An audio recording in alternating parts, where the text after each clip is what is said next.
Esta é a Casa Desarrumada, o podcast do Núcleo Casa.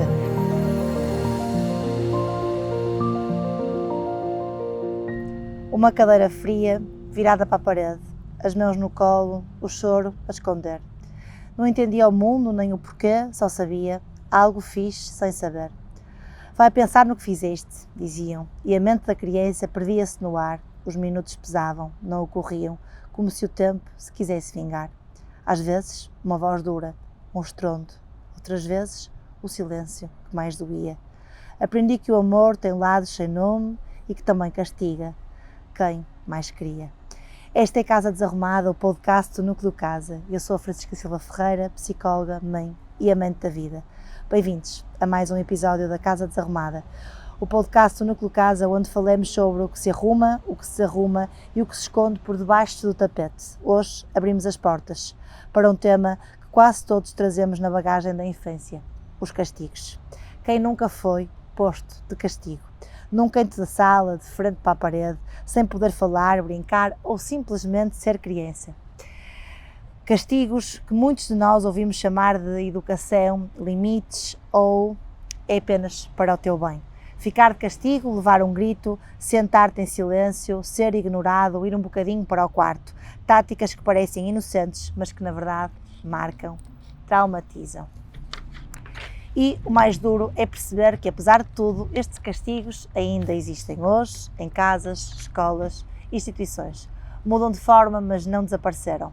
Será que ainda achamos que castigar é o caminho certo para ensinar? Que tipo de adultos estamos a formar quando educamos com medo e não com o diálogo? O que acontece quando a obediência é valorizada acima da escuta?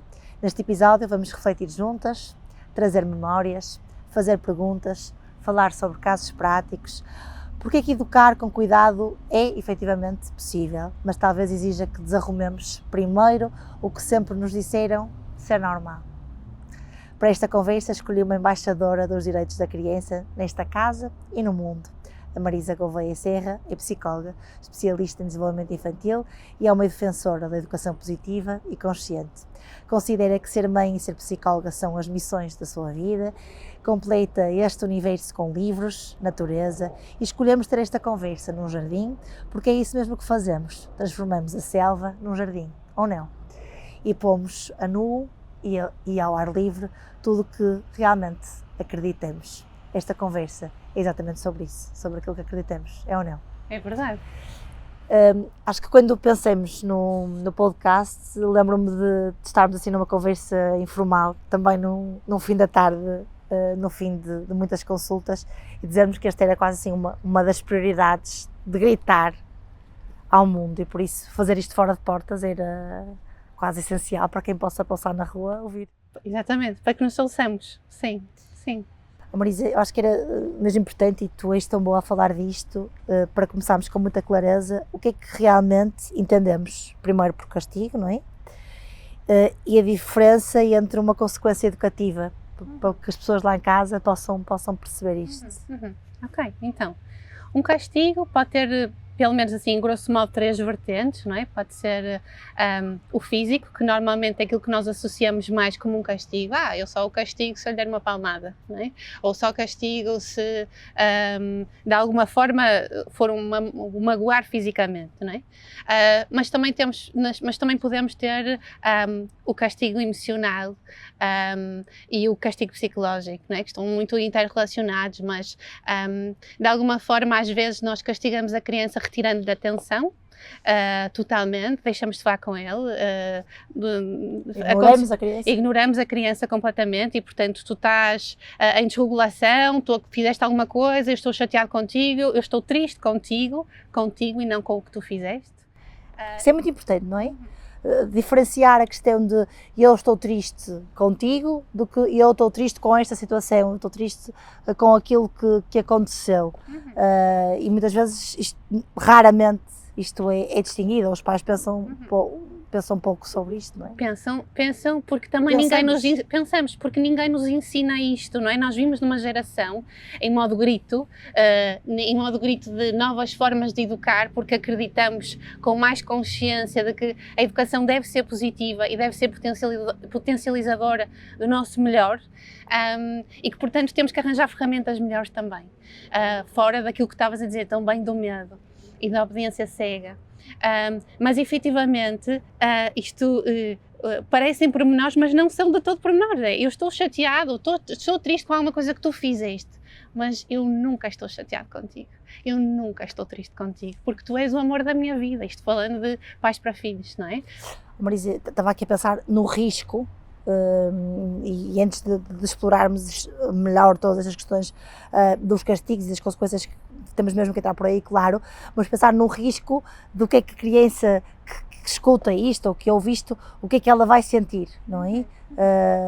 Como é que ela interpreta, quais são as diferentes interpretações, e nós vemos muito isto, não é? Quando estamos em consulta ou quando estamos nos contextos com a criança, o que é que nos chega?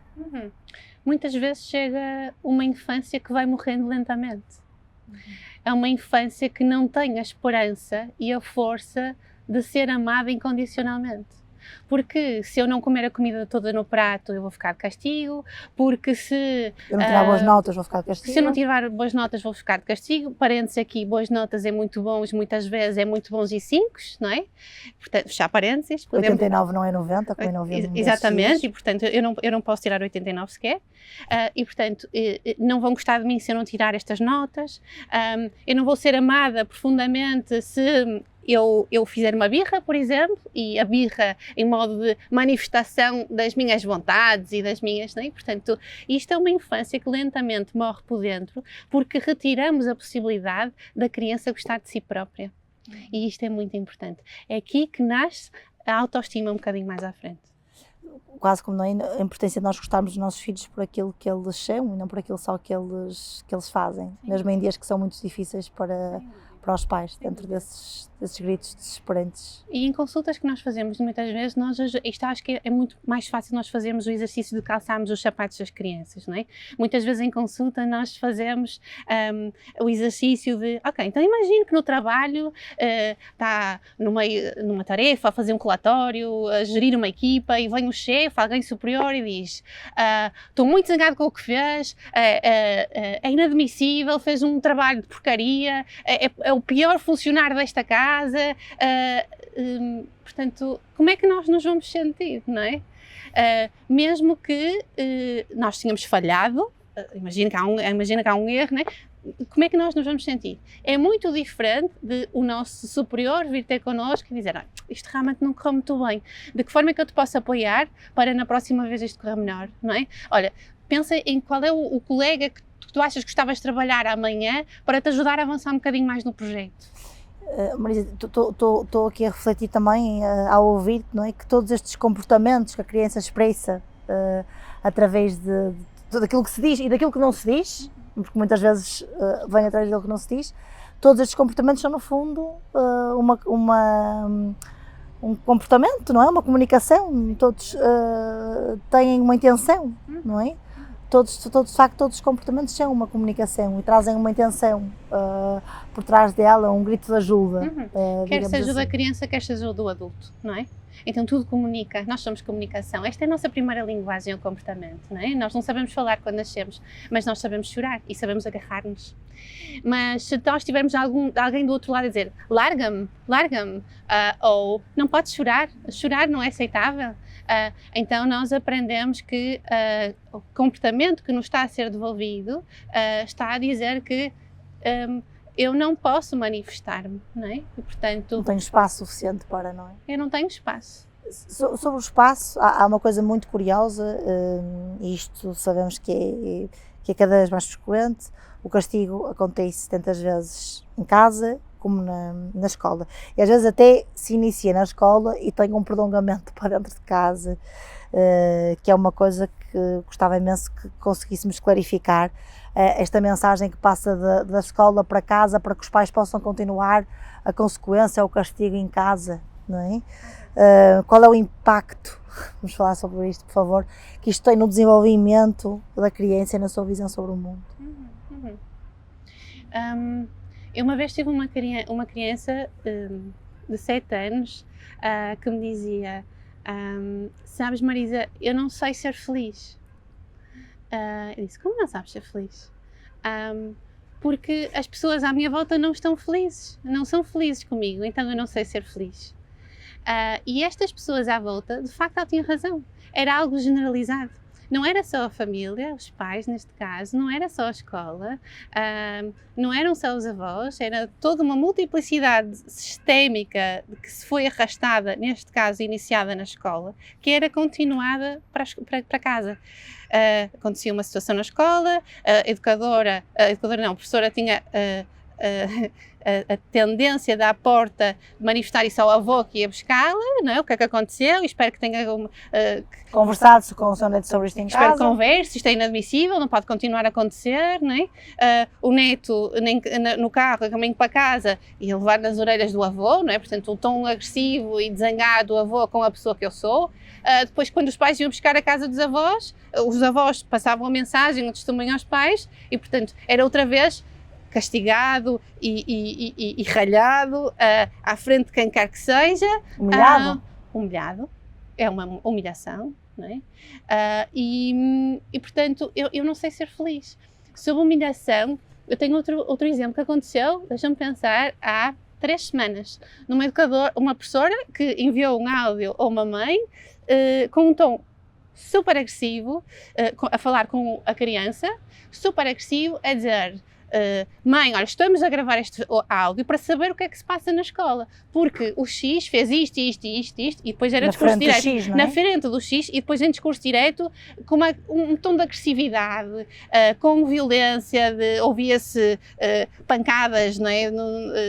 Portanto, uma coisa surreal. Esta é a tal violência invisível, não é? Tal violência, eu ia ficar aqui entre aspas, mas depois o resto visível, que nós quase não conseguimos provar que se vê.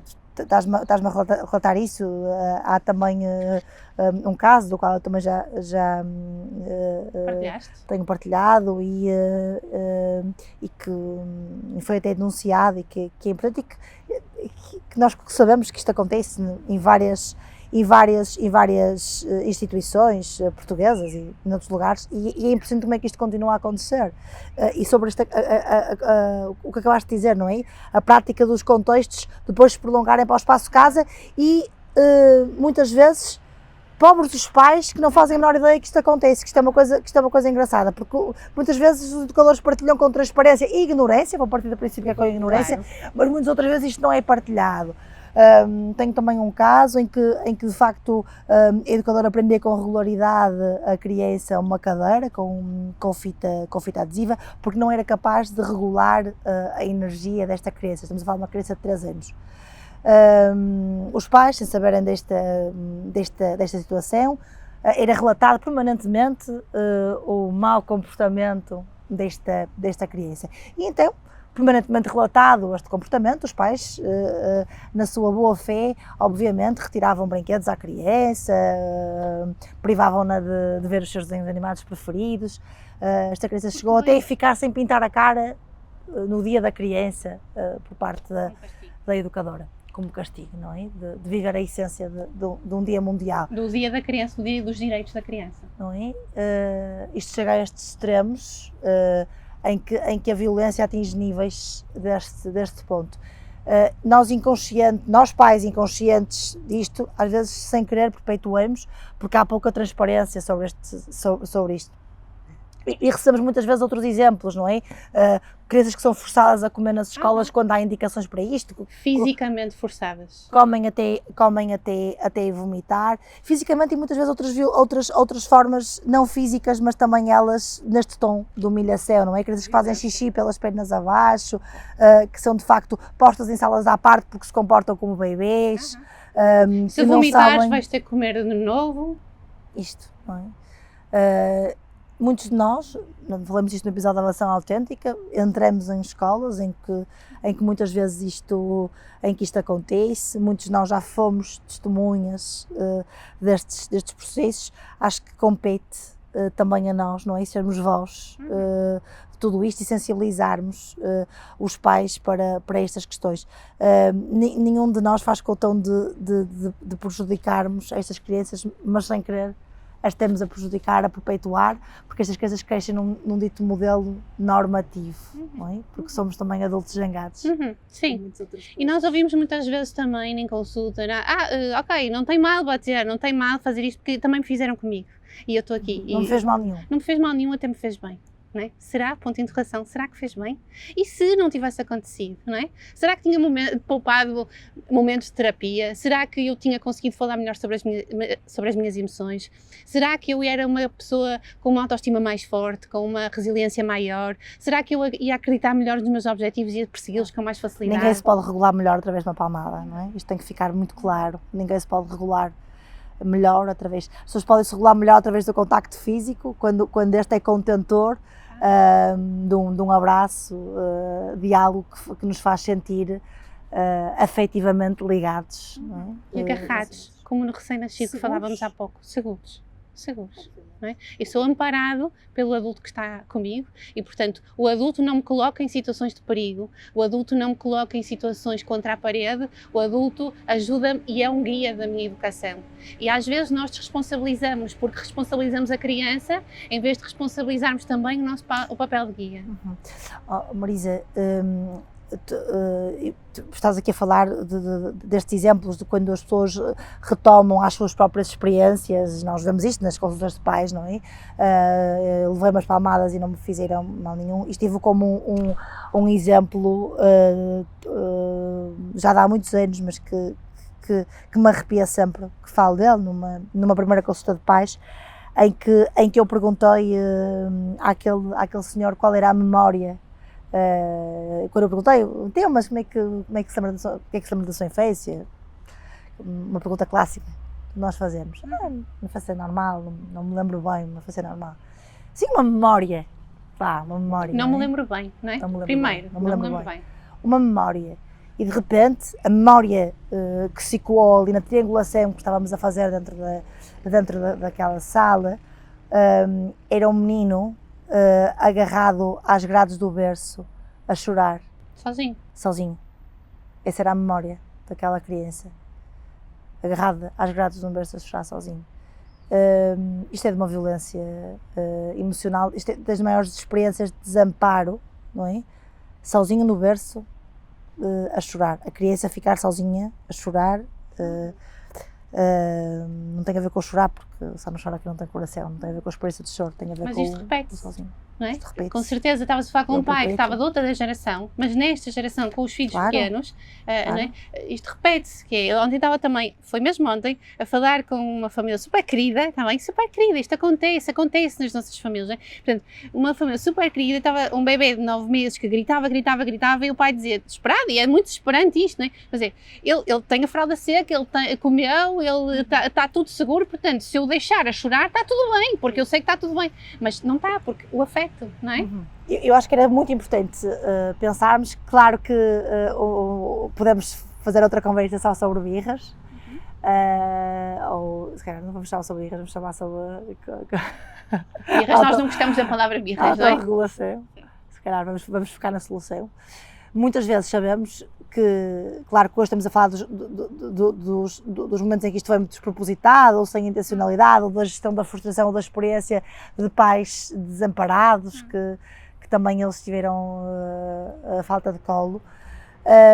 Mas muitas vezes isto surge no contexto da criança ter sido contrariada, da criança estar desregulada. E eu acho que é imensamente importante perceber que todos nós passamos por esses momentos de desespero. Enquanto pais, não é? Sem dúvida. Eu passo enquanto mãe, tu passas enquanto mãe? Passo diariamente. Aliás, é muito, muito curioso, uma colega nossa, psicóloga, não da área da infância, mas de outra área, que me encontrou na praia no outro dia, dizia-me, estou espantadíssima, o teu filho mais novo faz birras? Os filhos das psicólogas fazem birras? Que bom, são saudáveis, filhos de psicólogas fazem birras, claro que fazem também birras. fazem birras. Exatamente, e os pais dos filhos também fazem muitas birras, meu Deus, também podemos fazer outra conversa sobre as birras dos pais, que é interessantíssima. Precisamos imenso, não é, de fazer estas birras todas. Mas a propósito ainda das birras dos filhos, este conceito desta desregulação, nestes momentos em que se instala este desespero, e nós vemos isto, pais profundamente arrependidos com aquilo que aconteceu, e isto vejo isto diariamente, eu sinto-me profundamente culpado por lhe ter batido, eu sinto-me profundamente culpado por o ter colocado no quarto, eu sinto-me profundamente culpado pelos nomes que chamei, porque isto tira-me completamente do sério. Eu acho que é extremamente importante nós hoje falarmos aqui de duas questões. Também é quase um serviço público nosso nesse aspecto, que é as birras desenvolvimentais, aquelas que pela idade e pelas dificuldades da própria comunicação, pelo sono, pela fome, não é? Por tudo aquilo que a criança não tem acesso, ou até pela nossa desregulação acontecem, mas muitas vezes também pelas dificuldades da autorregulação e por outras questões do ponto de vista de desenvolvimento que acontecem e que aquela criança também precisa de ser compreendida noutra dimensão, e nós percebemos muito isto, cada vez às vezes chegam mais tarde crianças com dificuldades nos seus processamentos sensoriais e regulatórios que precisam de perceber isso. Como é que nós conseguimos ajudar os pais nesta medida, não é? Que se sentem tão frustrados, tão desamparados nestes pontos. Olha, antes de mais, deixa-me voltar aqui atrás a algo que eu estava a pensar enquanto estavas a falar tão bem, que é, eu acho que a questão da maior dificuldade de nós adultos gerirmos comportamentos desafiantes, porque é o que estamos a falar, não é? Comportamentos desafiantes, é quando nós próprios estamos em desregulação, não é? Poucas vezes são os pais, quando nós adultos estamos em regulação, poucas vezes são as que eu entendo aquele comportamento como um desafio atroz e consigo conduzir. Há dias que parece que são mais fáceis, há dias que parece que ele até nem está tão desafiante. Quais são os dias mais fáceis? Quais são os dias mais fáceis? Os dias, estás a perguntar Marisa mãe ou Marisa psicóloga? As duas vertentes. Olha, somos humanos, não é? Somos pessoas e, portanto, eu vou responder primeiro Marisa mãe. Para mim, os dias mais fáceis são os dias em que eu chego mais cedo a casa, não é? São os dias em que há tempo. São os dias em que... Os dias em que trabalhamos menos. A minha visão e vivência pessoal de tempo, de vida, de estar, é semelhante à dos meus filhos que vivem no presente. E nós adultos não vivemos no presente. Nós vivemos no passado, mas vivemos muito no futuro, não é? E nós as duas sabemos muito disso. Planos, fazer, não é? E portanto, chega atrasada à casa e ainda tenho que dar banhos, ainda tenho que ajudar a fazer tenho que fazer o jantar, ou tenho que dar o jantar, e depois estamos horas para ir dormir e depois vamos... A pressa de ir para a cama, não é? A pressa de ir para a cama, porque amanhã já vai correr mal se tivermos a acordar com sono. E portanto, pressa, anda, come, despacha, é sempre a mesma coisa, nunca te fazes nada. Portanto, a certa altura, nós temos que parar e perceber, calma lá, este comportamento está-nos a comunicar que nós estamos em passo muito acelerado. E, portanto, estes comportamentos desafiantes, muitas vezes, ou a maior parte das vezes, comunicam-nos que há um desajuste comunicacional, não é? Seja as birras ou os comportamentos desafiantes próprios da idade, e dos desafios desenvolvimentais que acontecem, seja os comportamentos desafiantes, mas estes são normalmente mais desafiantes ainda, não é? Seja os comportamentos desafiantes que acontecem porque eu não consigo processar as sensações. Está muito barulho neste sítio e eu não consigo regular-me com este barulho todo. É como se eu estivesse num aeroporto em hora de ponta. Eu não consigo visualmente, sonoramente, eu não consigo. Então é mais difícil ainda. Eu não consigo pensar num dia de calor. Não consigo pensar num dia de calor, não consigo pensar com fome, eu não consigo pensar com fome e com sono, meu marido está sempre a gozar comigo. E, portanto, é isto, é olharmos para os nossos filhos com o respeito necessário de sermos todos seres humanos. E, no fundo, todos nós temos necessidades, mas eles não têm um cérebro emocionalmente desenvolvido, eles não têm um cérebro emocionalmente preparado, maduro para regularem as suas emoções e os seus comportamentos. E aqui importa distinguir quem é o adulto na relação e quem é a criança?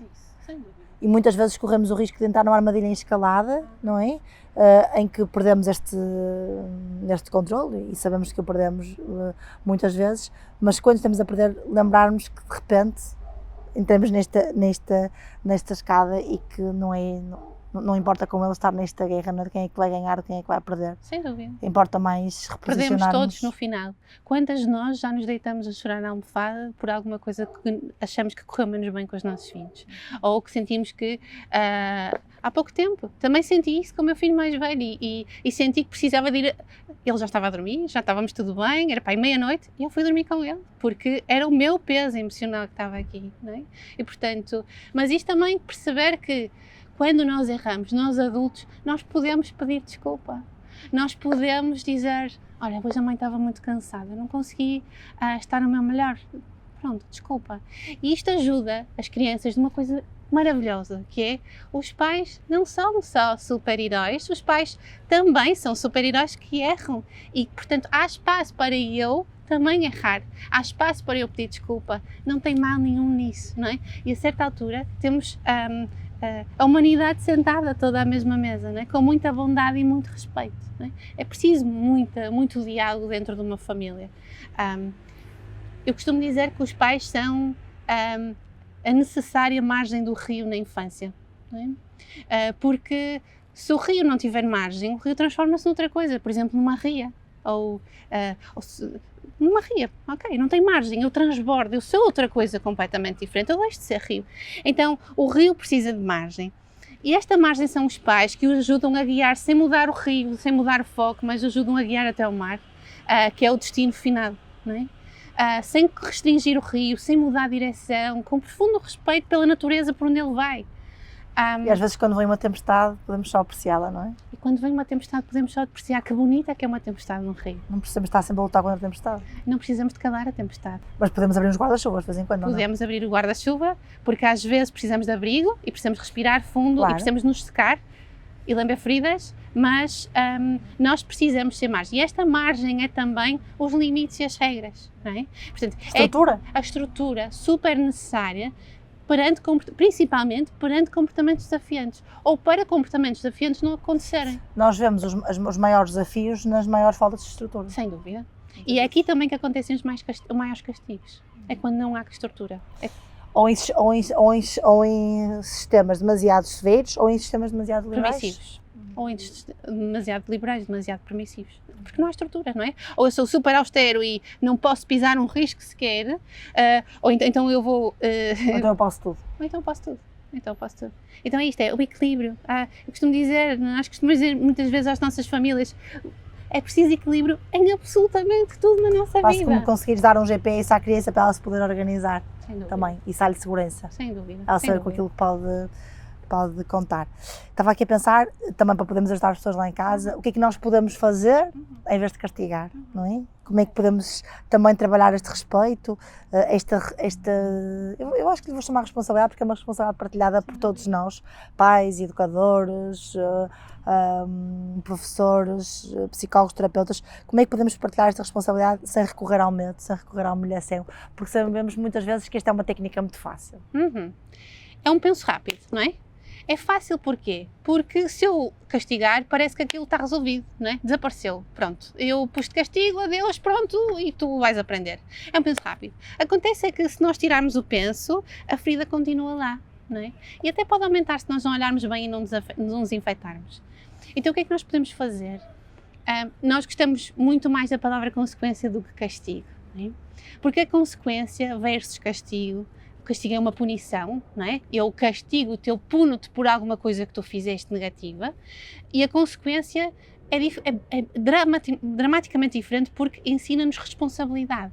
Quase como se eu passar no vermelho no semáforo, poderei correr o risco de atropelar alguém. Sem dúvida. Ou poderei ser multado, não é? Exatamente. Conheço as regras. É uma regra. Todos nós temos consequências lógicas na nossa vida, naturais na nossa vida, não é? Portanto, e nós regemos a nossa vida sem necessidade de sermos punidos, mas porque, felizmente, também existem regras sociais pelas quais nós nos regemos. Mas isto deve estar previamente pensado antes. Sem dúvida. Não é? Sem dúvida. Eu não vou depois acrescentando à medida que as coisas não vão mudando as regras do jogo. Sim. Agora estás-te a portar mal, portanto vamos ter uma consequência. Não.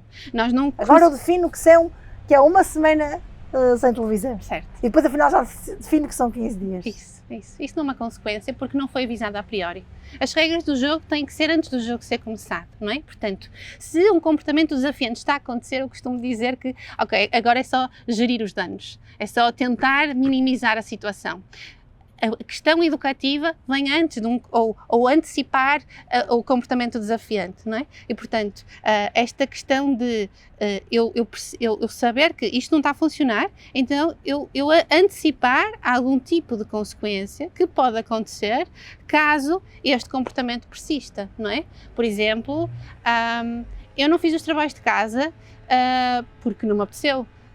Então, e o meu filho faz isto sistematicamente e a seguir normalmente vai ver televisão, vai jogar Nintendo, seja o que for, vai brincar.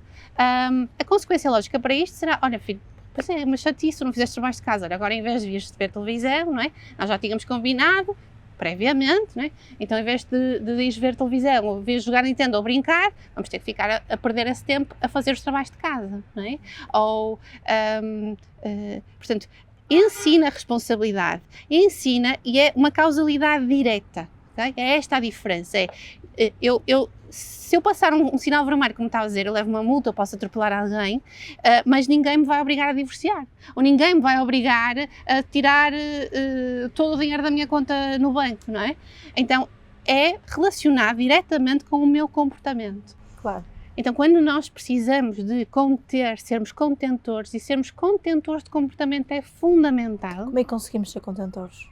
Nós conseguimos ser contentores aumentando primeiro esta consciência e aumentando o diálogo sobre o problema, não é? Portanto, sobre a questão. Com afeto. Com afeto, com mediação, mas também com esta questão da consequência lógica, direta. E estava aqui a pensar, mas também com o estabelecimento da relação. Sem dúvida. Não é? E esse é o primeiro. Mais do que qualquer consequência. A primeira estratégia é sempre aumentar relação. É aumentar vínculo. É dizer, tu és suficiente para mim.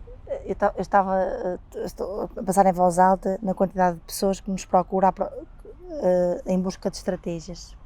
Nas listas infinitas de estratégias, e muitas vezes nós não temos. Não existem dicas. Essas dicas, essas estratégias para dar, exatamente porque é construído nesta base relacional com que estamos aqui a conversar. É um fato à medida. Não é? Isso feito por medida, pensado para aquela família, para aquela criança, muitas vezes do individual, depois para o coletivo.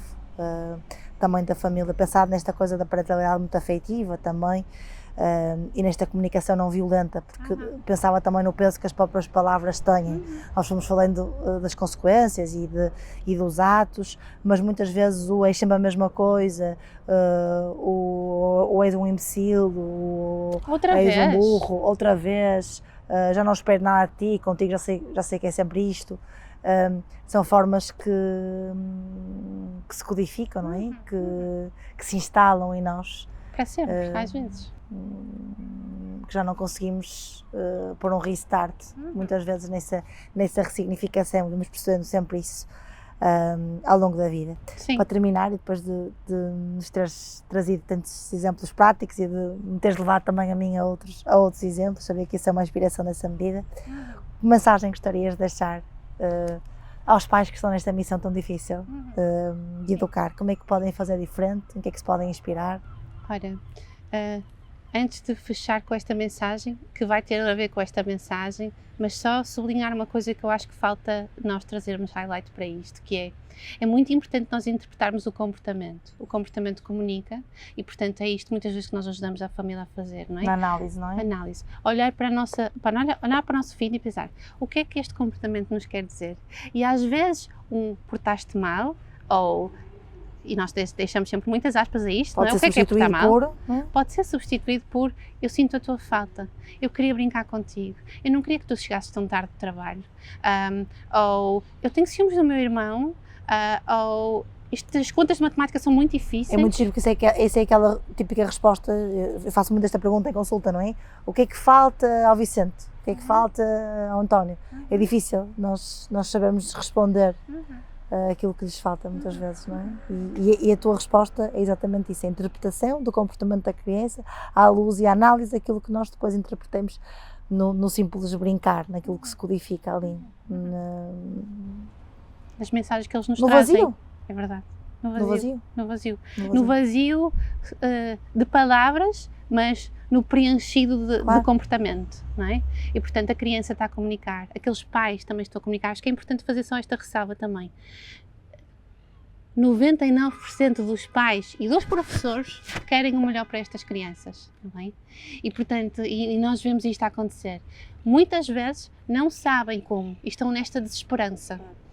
E o nosso papel também é trazer esta esperança de calma lá, é possível, calma lá, bora fazer. E às vezes chegam-nos, não é, em consulta a seguir e dizem, isto mudou muito, como é que é possível? A fé na parentalidade, não é? A fé na parentalidade e em mim próprio. Eu sou capaz de me transformar e de voltar a reatar uma relação fácil e fluida com os meus filhos. Não é? Só e apenas porque amo o meu filho. Só e apenas porque amo o meu filho. Só e apenas porque amo a minha profissão de professor. Não é? Então, a minha mensagem que eu deixava para as pessoas é esta fé na educação positiva, nesta humanidade. É uma herança grande que nós deixamos enquanto educadores para as gerações futuras. É uma herança muito grande que nós devemos e queremos deixar mais limpa do que as gerações anteriores. Então, esta fé e, por outro lado, duas coisas. Tentarmos interpretar o que é que a nossa criança, sem ação, sem falar sequer, observar o que é que o meu filho quer dizer com isto. Ok, então eu vou reagir, eu vou fazer em função daquilo que ele me tentou transmitir. E por outro lado, tentarmos estar, e isto é muito difícil na sociedade frenética que nós vivemos, a par e passo com o mesmo ritmo de presença que as nossas crianças estão. E tentarmos estar mais em sintonia, mais no aqui e no agora, tal como elas. E tudo será mais fácil. Obrigada por nos teres trazido. Obrigada por teres trazido este tema. Para aqui e agora, o peso deste tema, não é? Que chega muitas vezes através do peso das palavras, não é? E nós gostamos muito deste livro e, portanto, decidimos ler, que é da Catarina, está aqui, a nossa Catarina, e nós decidimos ler aqui uma passagem que ilustra muito bem este tema, o qual nós ficávamos aqui horas a falar, não é? Então, esse elefante não é um daqueles elefantes bonitos da selva, é um elefante mochila que se cola às nossas costas e nos dá vontade de chorar. As palavras elefante podem andar connosco semanas, meses, anos, ou até uma vida inteira. Uma vida inteira. É por isso que devemos escolher bem as palavras quando falamos com os outros. Até porque quem dá roxinóis, recebe roxinóis. Obrigada por me teres feito ouvir os roxinóis e arrumado um bocadinho mais a casa. Obrigada, minha amiga.